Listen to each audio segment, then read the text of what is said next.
সফলতার গল্প শুনতে আমরা সবাই ভালোবাসি, আর সেটা যদি হয় বিদেশের মাটিতে একজন বাংলাদেশি নারীর। চলুন আজকে আপনাদের সাথে পরিচয় করিয়ে দেই মেলবোর্নের একজন বাংলাদেশি চিকিৎসক এবং সফল নারী উদ্যোক্তার সাথে।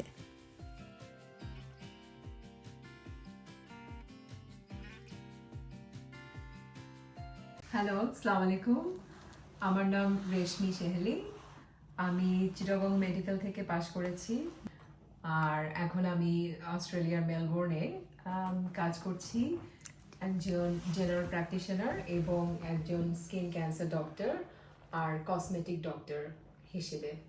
এটা আমার clinic, one of the two clinics যেখান থেকে আমি সাধারণত স্কিনের ট্রিটমেন্টগুলোকে অফার করি, স্কিন ক্যান্সার এবং কসমেটিক মেডিসিন। আমি আমার কাজের স্পেশালিটি হলো আমি জেনারেল প্র্যাকটিশনার ফার্স্ট, দেন আমি আমার স্পেশাল ইন্টারেস্ট যেটা স্পেশাল স্কিল ডেভেলপ করেছি হচ্ছে প্রথমে স্কিন ক্যান্সারের উপরে, স্কিন ক্যান্সার ডিটেকশন আর হচ্ছে ম্যানেজ করা। এরপরে স্কিন ক্যান্সার করলাম প্রায় 10 বছরের মতো। করার পরে আমার মনে হলো যে I am seeing a lot of skin, আমি অনেক স্কিন বিভিন্ন ধরনের স্কিনের প্রবলেমগুলো ফেস করছি পেশেন্টদের মাঝখানে, এবং মনে হলো যে শুধু স্কিন ক্যান্সার ছাড়াও আমি স্কিনের অন্যান্য ট্রিটমেন্ট বা স্কিনের ইমপ্রুভমেন্টের জন্য কোনো কাজ করতে পারি কিনা। দেন আমি শুরু করলাম হচ্ছে অ্যাস্থেটিক মেডিসিনের উপরে কিছু সার্টিফিকেট কোর্স দিয়ে। আমি বর্তমানে অ্যাস্থেটিক মেডিসিনের উপরে ডিপ্লোমা কোর্স করছি, যেটা is a continuing this year. আর এর আগে হচ্ছে আমি অ্যাডভান্সড সার্টিফিকেট করেছি অ্যাস্থেটিক মেডিসিনের উপরে। সো এই মেডিসিনের কোর্সগুলো এবং সার্টিফিকেটগুলো আমাকে কনফিডেন্স দিল যে I can do a lot to make our existing skin better and also treat other skin problems like acne. এরপরে হচ্ছে আমাদের স্কিন, ব্রাউন স্কিনের জন্য যেগুলো খুব কমন প্রবলেম, যেমন হলো হচ্ছে পিগমেন্টেশন। আমাদের একটা লেভেলের একটা বয়সের পরে অনেকেরই পিগমেন্টেশন দেখা যায়, যেটাকে আমরা মেছেতা বলে বাংলাতে, আর ইংলিশে বলে মেলাজমা।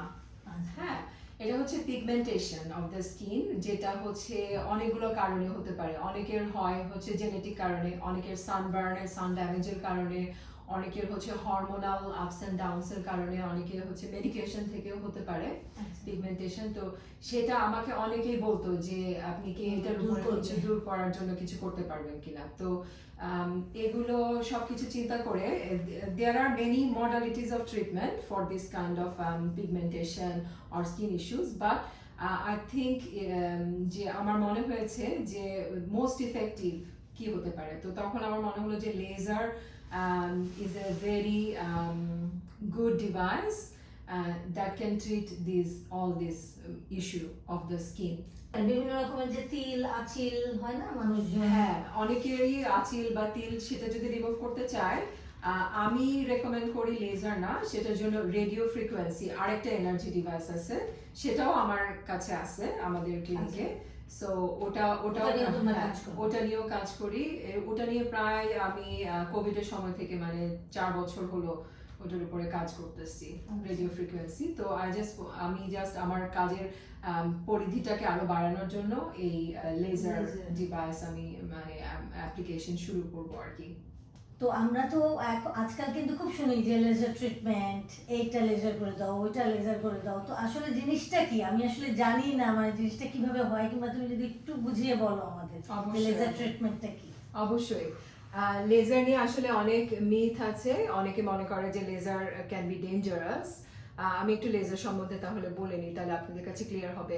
লেজার হচ্ছে একটা এনার্জি বেসড ডিভাইস, যেটা হচ্ছে এনার্জিটাকে কনভার্ট করে ইনটু হিট।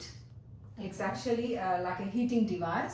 কিন্তু লেজার হচ্ছে কতগুলো ডিফারেন্ট ওয়েভ লেন্থ থাকে, যে এনার্জিটা সেটা ডিফারেন্ট ওয়েভ লেন্থে যায় এবং স্কিনের ডিফারেন্ট পার্টকে হিট আপ করতে পারে লেজার ডিভাইসটা। তো based on that wave length এবং কোন টিস্যুটাকে আমরা হিট আপ করছি, সেটা হচ্ছে ইন্ডিকেট করবে যে আমি কি ট্রিটমেন্ট করছি। হ্যাঁ, তো যেমন ধরেন আমার কাছে একজন আসলো যে আমাদের মেছেতা বা মেলাজমা, এটাকেও লাইটেনিং করা যায়, সেটাকে আরো হালকা করা যায় আর কি লেজারের মাধ্যমে। কারণ হচ্ছে যে পিগমেন্টটা এটা আমাদের জন্য রেসপন্সিবল কালারের জন্য, সেটাকে হিট আপ করে পার্টিকুলারলি সেই ওয়েভলেন্থটার এনার্জিটা। ঠিক সেরকম হচ্ছে আমরা যদি স্কিনকে টাইটেনিং করতে চাই বা স্কিনকে আরো সফট এবং সিল্কি করতে চাই, সেটার জন্য যে ওয়েভলেন্থের লেজার সেটাও ডিফারেন্ট। সেটা তখন হিট আপ করবে হচ্ছে আন্ডার দ্য স্কিন, আমাদের যে ওয়াটার আছে, কানেকটিভ টিস্যু আছে, সেইটাকে শুধু হিট আপ করবে, বাট স্কিন কিন্তু ইনট্যাক্ট থাকবে। আমি যে লেজারটা আসলে ইউজ করছি বর্তমানে, সেই লেজারটাতে কোনো ডাউন টাইম নাই। সো ইট ডাউন টাইম মানে হচ্ছে ধরেন আফটার ট্রিটমেন্ট, যেটা আমরা অনেক কিছু যেমন কেমিক্যাল পিল বলি বা সাইড এফেক্ট, যে আমার স্কিন লাল হয়ে যাবে, আমার স্কিন পিল করবে, হ্যাঁ, and then I can't go and attend a party, অথবা আমি মানে আমার নর্মাল কাজ থেকে আমাকে কিছুদিন গ্যাপ নিতে হবে, হ্যাঁ, টু রিকভার। তো সেই ডাউন টাইমটা নাই। অনেক সময় আছে না যে তিল হয়, আমাদের আঁচিল হয়, ওগুলো ক্যান্সার স্কিন না, কিভাবে জানবো? এটা আসলে আমার মেইন কাজ, যেটা হচ্ছে স্কিন ক্যান্সার ডিটেক্ট করা। তো স্কিন ক্যান্সার ডিটেক্ট করে হচ্ছে আমরা স্কিন পুরোটা স্কিন স্ক্যান করি হচ্ছে আমাদের একটা ডিভাইস আছে যেটা দিয়ে আমাদেরকে হেল্প করে, ম্যাগনিফাই করে যে একটা স্ট্রাকচার কি একটা তিলের, হ্যাঁ। তো ওইভাবে আমরা তিলগুলোকে ইয়ে করতে পারি যে কোনটা ক্যান্সারাস খারাপ তিল, কোনটা হচ্ছে গিয়ে নর্মাল তিল। তো এরপরে যদি আমরা কোনো খারাপ ধরনের মেলিগনেন্ট তিল পাই, দেন ওটাকে আমরা রিমুভ করি, ট্রিটমেন্ট করি, রিমুভ করি, আর হচ্ছে মেক শিওর করি যে পেশেন্ট হচ্ছে যে ক্যান্সার ফ্রি ফার্স্ট। হ্যাঁ, এরপরে যদি কোনো পেশেন্ট বলে যে না আমার এই মোলটাকে ভালো লাগছে না, এটা অনেক বিগ, অথবা আমাকে দেখতে খারাপ লাগছে, I want to remove for my personal preference, তখন আমরা সেটাও অফার করি। এখন সেটা অফার করার ব্যাপারে অনেকে যদি মোলটা কেটে ফেলে, দেন আমাদের কিন্তু কাটার পরে স্টিচ দিতে হয়, তখন একটা স্কার হয়, হ্যাঁ। কিন্তু যে মোলটা আমি কসমেটিক কারণে রিমুভ করলাম, সেখানে একটা স্কার হলো, এটা হচ্ছে আমার কাছে মনে হচ্ছে যে it's not a desired outcome, এটা আমরা চাই না যে একটা মোলের জায়গায় আমি স্কার পেলাম। তো তখন আমি রেডিও ফ্রিকোয়েন্সি ডিভাইসটাকে শুরু করলাম এটার উপরে কাজ করা। তো ওইটা দিয়ে মোলটাকে রিমুভ করা যায় নট বাই কাটিং, এটাকে কাট করতে হয় না, it can vaporise the mole, slowly মিশিয়ে দেয় স্কিনের সাথে। সো এটা কোনো ডিগ আউট করে না, কোনো কাট করে না, এটা হচ্ছে জাস্ট ফ্ল্যাট করে ফেলবে মোলটাকে। এটা তো গেল বিউটিফিকেশন। আর এমনি আমাদের যে বিভিন্ন রকমের আঁচিল কিংবা তিল হয়, আমি জানতে চাচ্ছিলাম যে আমরা বাসায় কিভাবে বুঝবো? যেমন আমার হয়তো ভালোই লাগছে দেখতে, কিন্তু মানে এটা যে ক্যান্সার হতে পারে, মানে আমরা কি কোনো রকমের ধারণা পেতে পারি যে অবশ্যই কোনটাতে আমি অবশ্যই মনে করবো যে আসা উচিত? হ্যাঁ, তো কোনো তিল যদি হঠাৎ করে অ্যাপিয়ার করে স্কিনের মধ্যে, যে আমি দেখলাম ওখানে কিছু ছিল না, হঠাৎ করে এখানে একটা তিল অথবা একটা স্কিন লাম্প যেটা আমরা বলি, এটা দেখা যাচ্ছে, এবং সেটা খুব ফাস্ট গ্রো করছে, মানে খুব দ্রুত বড় হচ্ছে, অথবা এটা খুব ব্যথা পাচ্ছি, আমি এটাকে টাচ করলে ব্যথা পাচ্ছি, ওখান থেকে ব্লিডিং হচ্ছে, এই সিমটমগুলো হচ্ছে ইন্ডিকেশন যে ইট ক্যান বি ডেঞ্জারাস, এটা খারাপ ধরনের তিল হতে পারে। তখন উচিত হচ্ছে একজন যে ডাক্তার আমার মতো অথবা যারা স্কিনের উপরে কাজ করে তার কাছে এসে সেটা চেক করা যে আসলে কি মোলটা খারাপ কিনা।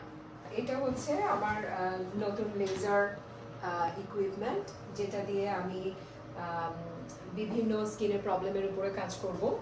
তো লেজারটা যে বললাম যে এনার্জি ডিভাইস, তো এটা হচ্ছে the energy will be delivered from this handpiece. তো এটার বিভিন্ন টিপ আছে ফর ডিফারেন্ট ইন্ডিকেশন। তো এটা দিয়ে হচ্ছে পিগমেন্ট, তারপরে স্কিন রিজুভিনেশন, স্কিনে আমাদের যে বয়সের সাথে সাথে ফাইন কিছু লাইন হয়, সেই লাইনগুলাকে মানে অনেক সাটল করে দেয়, ইট মেক্স ইট বেটার। এবং অনগোয়িং মেনটেন্যান্সের জন্য যে হচ্ছে আমাদের সবারই তো বয়স হবে, হ্যাঁ, স্কিনও সাথে সাথে চেঞ্জ হবে, কিন্তু এটা যেন একটু দেরিতে চেঞ্জ হয় অথবা অনেক দিন যেন সফট এবং ইয়াঙ্গার লুকিং থাকে, সেটার জন্য এই লেজার মেশিনটা আসলে কাজ করবে। এটা কি অনেক এক্সপেন্সিভ ট্রিটমেন্ট নাকি কেমন, আমরা যদি দাম সম্পর্কে একটু জানতাম। আচ্ছা, এক্সপেন্সের দিক দিয়ে আমি বলবো যে per treatment it might take about 20 to 30 minutes per person, আর হচ্ছে it will be around 500 for per treatment or per session যেটা বলে। কিন্তু ডিফারেন্ট ওয়েতে, যেমন ধরো আমার দাগ বড় হলো, সেখানে তো আমাকে বেশি নিতে হবে, এইভাবে কি টাকাটা হয় নাকি একই? না, পার ট্রিটমেন্ট এই জন্যই বললাম যে ইন্ডিকেশন মানে কিসের উপরে আমি কাজ করছি সেটার উপরে ডিপেন্ড করবে আপনার কয়টা সেশন লাগবে। যেমন ধরেন আমাদের যদি আপনি মেচেতার কথা বলেন বা পিগমেন্টেশনের কথা বলেন, এটাতে আমার মনে হয় মিনিমাম 3টা সেশন লাগবে, হ্যাঁ। আর যদি স্কিন টাইটেনিং এর কথা বলেন, maybe 1 or 2 sessions will be enough. আর আরেকটা কথা জিজ্ঞেস করি যে এখানে আমাদের মেলবোর্নে যে মেয়েরা আছে তারা যদি আসতে চায়, তুমি কি কোনো রকম ডিসকাউন্ট দাও? হ্যাঁ, অবশ্যই। বাংলাদেশি কমিউনিটি, কারণ আমি বাংলাদেশের মেয়ে, আমি জানি যে আমার ফেলো ফিলিংস থেকে অবশ্যই আমি বাংলাদেশিদের জন্য ডিসকাউন্ট অফার করব।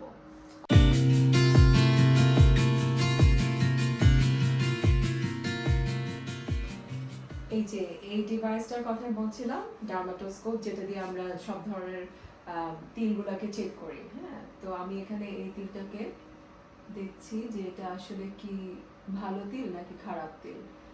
এটা ভালো তিল। সো এভাবে আমরা পুরোটা স্কিন চেক করি। আঁচিলটা হচ্ছে একটা নির্দোষ, এটা কোনো ক্যান্সার না, নির্দোষ, কিন্তু আমাদের অনেক সময় ডিসকমফোর্ট তৈরি করে বা আমাদের দেখতে ভালো লাগে না, তো এগুলোকেও আমি রিমুভ করতে পারি আমার ক্লিনিকে। বাংলাদেশি ডাক্তারদের মধ্যে, মহিলা ডাক্তারদের মধ্যে আমি আর কাউকে দেখিনি কসমেটিক ট্রিটমেন্ট অফার করার জন্য। সো আমার মনে হলো যে এই ফিল্ডে আমি অনেক কাজ করতে পারি এবং মহিলারা আমার কাছে কমফোর্টেবল ফিল করবে আসতে। মেলবোর্নের সব বাংলাদেশি মহিলাদেরকে আমি ইনভাইট করছি, যে কোনো সমস্যা নিয়ে আসতে পারেন, সেটা কোনো অবাঞ্ছিত তিল হোক, আঁচিল হোক, অথবা আপনার বিউটিফিকেশন, যেটা হচ্ছে স্কিন টাইটেনিং করা বা স্কিনের উজ্জ্বলতা বাড়ানো, সব কিছুর জন্য আসতে পারেন আমার কাছে। আমি খেয়াল করছি যে যারা সচেতন মহিলা তারা কিন্তু একটু আগে থেকেই শুরু করে, কারণ যখন damage is done it is very hard to reverse it, হ্যাঁ, আমার পেছনে ফিরে যাওয়াটা কষ্টকর। সো শুরু করা এবং মেনটেন করা, এটাই হচ্ছে গিয়ে বুদ্ধিমানের কাজ। স্কিনের যত্ন সম্পর্কে যদি একটু আমাদের বলতে, যে রেগুলার বেসিসে যে একটা প্র্যাকটিস না, যে আমরা কি করা উচিত আমাদের, হ্যাঁ অবশ্যই স্কিনের। আমার কাছে মনে হয় যে আমরা বিশেষ করে বাংলাদেশের মহিলারা আমাদের নিজেদেরকে প্রায়োরিটি সবার শেষে দিই, কিন্তু এক সময় যে মনে হয় যে আমার এটা করা উচিত ছিল। তো আমার মনে হয় যে কোনো দিন থেকেই শুরু করুন। আপনি এমন না কোনো এক্সপেন্সিভ ট্রিটমেন্ট করতে হবে, প্রতিদিন আপনি কিছু না কিছু করতে পারেন নিজের জন্য। তার মধ্যে চামড়ার যত্ন নেওয়া হচ্ছে একটা খুব বড় দিক, কারণ চামড়া হচ্ছে, আমরা যখন কাউকে দেখি, মানুষটাকে সামনে দেখি, তখন তো চামড়াটা আমাদের চোখে পড়ে। চামড়া হচ্ছে আমাদের শরীরের সবচেয়ে বড় অর্গান এনিওয়েজ। তো আমরা যদি অন্যান্য অর্গানের যত্ন নিই, চামড়ার কেন যত্ন নিব না? এবং খুব ইজিলি নেওয়া যায়। সেটা হচ্ছে প্রথমত পানি পান করতে হবে দিনে, ধরেন কমপক্ষে 1 থেকে 2 লিটার মিনিমাম পানি পান করলে চামড়া কিন্তু এমনিতেই উজ্জ্বলতা বাড়বে। তো চামড়াকে ক্লিন করতে হবে, আপনি ক্লিন করে তারপরে রাতে ঘুমাতে যাবেন, এটা হচ্ছে খুবই একটা ইম্পর্টেন্ট স্টেপ। ক্লিনটা কিভাবে করা যায়? ক্লিনিং এর জন্য আপনার 2টা জিনিস করা যায়। একটা হচ্ছে আমাদের প্রতিদিন কিন্তু মরা চামড়া আমাদের জমে চামড়ার উপরে, যেটা কিন্তু আমাদের যে পোরগুলো আছে এগুলোকে ক্লগ মানে আটকায় ফেলে, পোরগুলোকে বন্ধ করে দেয়, তখন আমাদের পিম্পল হয় বা অ্যাকনি হয় বা ব্রণ হয়। তো সেই জন্য আমাদের সপ্তাহে 2 দিন একটা এক্সফলিয়েশন করা উচিত। এক্সফলিয়েশন মানে হচ্ছে এই মরা চামড়া দূর করা। মরা চামড়াকে দূর করার জন্য বাজারে আপনি কেমিস্টের কাছে গেলে পাবেন বিভিন্ন ধরনের এক্সফলিয়েটর ক্রিম, যেগুলো দিলে আপনি মরা চামড়াগুলোকে ঘষে উঠাতে পারেন। এটা সপ্তাহে 2 দিন করলেই চলবে। আর নর্মাল ক্লিনিং যেটা ক্লিনজিং, আমরা মিল্ক পাই ক্লিনজিং জেল আছে, যে কোনো কিছু দিয়ে আপনার চামড়াটাকে পরিষ্কার করা। এবং পরিষ্কার শুধু তারপরে নেক্সট স্টেপটা আমি বলছি যে পরিষ্কার করার পরে আপনার স্কিন কিন্তু অনেক ড্রাই ফিল করবে। দেন ওই সময় আপনার একটা ময়েশ্চারাইজার, খুব ভালো একটা ময়েশ্চারাইজার দিতে হবে রাতে শোয়ার আগে। এটা খুব দুইটা ইম্পর্টেন্ট জিনিস। আর সারাদিনে আপনি যখন বাইরে যাচ্ছেন তখন হচ্ছে যে সানের যে আলট্রাভায়োলেট রেটা আমাদের চামড়ার ক্ষতি করে, আমাদের চামড়াকে ট্যান করে ফেলে, যেটা আমি লাইক করি না, বা আমার মনে হয় বেশিরভাগই ব্রাউন চামড়া, আমাদের ট্যানের কোনো দরকার নাই। সো আলট্রাভায়োলেট রে থেকে বাঁচার জন্য সানস্ক্রিন ইউজ করুন। এমন একটা সানস্ক্রিন ইউজ করুন যেটা ব্রড স্পেকট্রাম, আলট্রাভায়োলেট এ আর আলট্রাভায়োলেট বি, এই দুইটাই আপনার চামড়াকে প্রোটেকশন দেয়। এরকম সানস্ক্রিন খুঁজে বের করুন। এমন না খুব এক্সপেন্সিভ কিছু ইউজ করতে হবে। আবার সব সানস্ক্রিন সবার চামড়াতে স্যুট করে না, যার যেটা স্যুট করে সেরকম একটা সানস্ক্রিন খুঁজে বের করতে হবে। কিন্তু আমার মনে হয় প্রতিদিনই আপনি যখন দরজা থেকে বাইরে বের হচ্ছেন সানস্ক্রিন দেওয়া খুবই জরুরি, যেটা আমরা হয়তো তখন আমাদের উপকারটা বুঝবো না, কিন্তু 1 মাস পরে 1 বছর পরে যে কিন্তু আমরা বুঝবো। আমাদের অনেক পিগমেন্টেশন হয় এই সান ড্যামেজের কারণে। একটা প্লেট আপনার চামড়ার উপরে রোল করব। হ্যাঁ, আপনার যদি ব্যথা লাগে, ব্যথাটাকে আমরা গ্রেডিং করব 0 to 5, আপনি আমাকে 0 to 10 আপনি আমাকে বলবেন যে 5 এর উপরে যদি যায় দেন আই উইল স্টপ অথবা রিডিউস দ্য পাওয়ার। ঠিক আছে? ওকে। হয় লাল লাল ছোট ছোট, সেগুলা হচ্ছে গিয়ে সেগুলো ইমপ্রুভমেন্ট হবে, সেটা ট্রিটমেন্ট। লেজারের মাধ্যমে এনার্জিটা অ্যাপ্লাই করছি স্কিনের উপরে। ওকে, আচ্ছা, আমি এখন স্কিন রিজুভিনেশন করব লেজার দিয়ে। সো আমি স্কিন রিজুভিনেশন সিলেক্ট করলাম। আর টাইপ অফ স্কিন যেটা হচ্ছে আমাদের নরমাল স্কিন, মিডিয়াম ব্রাউন। আমাদের এখন যে পেশেন্ট আছে উনার টাইপ কি? Type 4। Type 4। Type 4 medium brown. Medium brown. তারপরে আমি সিলেক্ট করব আমার কতটুকু এনার্জি লাগবে। স্কিনটাকে সফট, ব্রাইট আর হচ্ছে স্কিনের ফাইন লাইন দূর করার জন্য এবং স্কিনকে সাপল করার জন্য, মানে হচ্ছে যেন আপনি টাচ করলে স্কিন সফট ফিল হয়। আশা রাখছি ডক্টর রেশমির গল্প অনেক মহিলাদের উৎসাহিত করবে উদ্যোক্তা হিসাবে এগিয়ে আসতে। খোদা হাফেজ।